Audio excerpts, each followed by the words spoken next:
আল্লাহকে ভয় করো, আল্লাহকে ভয় করো, আল্লাহকে ভয় করো। ইত্তাকুল্লাহ, ইত্তাকুল্লাহ, ইত্তাকুল্লাহ। ওহে মুসলিম, তোমাকে আল্লাহর সামনে দাঁড়াতে হবে। তোমার হিসাব নেওয়ার জন্য আল্লাহই যথেষ্ট, যিনি সব জানেন। তুমি যা গোপন করো ও প্রকাশ করো। তোমাকে অবশ্যই মৃত্যু বরণ করতে হবে। যখন তুমি দুনিয়ার সব কিছু ছেড়ে চলে যাবে, শুধু তুমি আখিরাতের জন্য যা সঞ্চয় করেছো তা নিয়ে সাবধান হও তোমার শেষ আমলের ব্যাপারে। তুমি জানো না কখন তোমার শেষ মুহূর্ত। তুমি কি প্রস্তুত মৃত্যুর জন্য?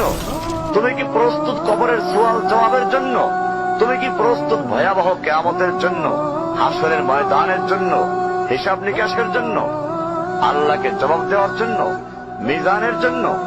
তুমি কি প্রস্তুত চুলের চাইতে সূক্ষ্ম, তরবারির চাইতে ধারালো পুলসিরাতকে পাড়ি দেওয়ার জন্য? ভয়ঙ্কর তুমি জাহান্নামের ভয়ঙ্কর আযাব থেকে আত্মরক্ষার জন্য কাজ করছো তো? যার ইন্ধন মানুষ এবং পাথর, যার আগুন ভয়ঙ্কর উত্তাপ সম্পন্ন কালো বর্ণের, যা হৃদয় পর্যন্ত জ্বালিয়ে দেবে, এমন উত্তপ্ত পানি যা নাড়ি ভুঁড়িকে বের করে দিবে। রয়েছে খাবারে হিসাবে জাক্কুম ও গলিত পুজ। জাহান্নাম অসম্ভব গভীর, ভয়াল জায়গা, কঠোর হৃদয় ফেরেশতারা নিযুক্ত, যেখানে শাস্তির মাত্রা বৃদ্ধির জন্য শরীরকে অনেক বড় করে দেওয়া হবে। চামড়াগুলো জ্বলে যাবে, বের হতে চাইবে, বের হতে পারবে না। মৃত্যুকে ডাকবে, মৃত্যু আসবে না। ভয়ঙ্কর শাস্তি যা অনন্তকাল ব্যাপী চলতে থাকবে। তুমি অগ্রগামী হও সেই চিরস্থায়ী জান্নাতের দিকে, যেখানে রয়েছে চিরন্তন সুখ।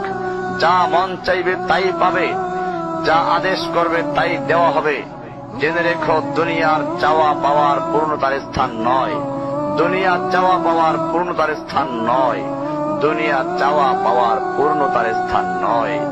জান্নাতি হচ্ছে এমন জায়গা যা তোমার সব আকাঙ্ক্ষাকে পূর্ণ করে দেওয়া হবে।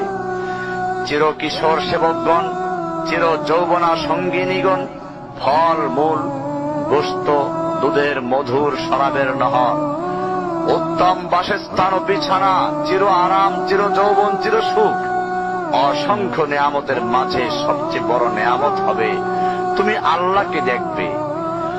শুধু তোমাকে এটা বলাই যথেষ্ট মনে করছি, সবচেয়ে কম মর্যাদার যে জান্নাত লাভ করবে তা হবে দুনিয়ার 10টির সমান। সুতরাং হে মুসলিম, হে ভাই, আল্লাহ তোমার প্রতি রহম করুন। এই বার্তা তোমার কাছে পৌঁছার পর আশা করি তুমি তা তোমার পরিবর্তন এবং সংশোধনে যথেষ্ট হবে। গতানুগতিক চিঠি হিসেবে নিও না আমার এই পত্রকে, ফেলে দিও না। এটা ফেলে দেওয়ার নয়, আল্লাহর জন্য বলছি। এর দ্বারা নিজেদেরকে সংশোধনের চেষ্টা করো। আর তোমার অবস্থা যদি উত্তম হয় এর চেয়েও, যা উল্লেখ করলাম, আল্লাহর কাছে কামনা করি তোমাকে তিনি দৃঢ় রাখুন, মওত পর্যন্ত লেগে থাকো উত্তম ঈমান সহ। اقرأ أخيا ورتل القرآن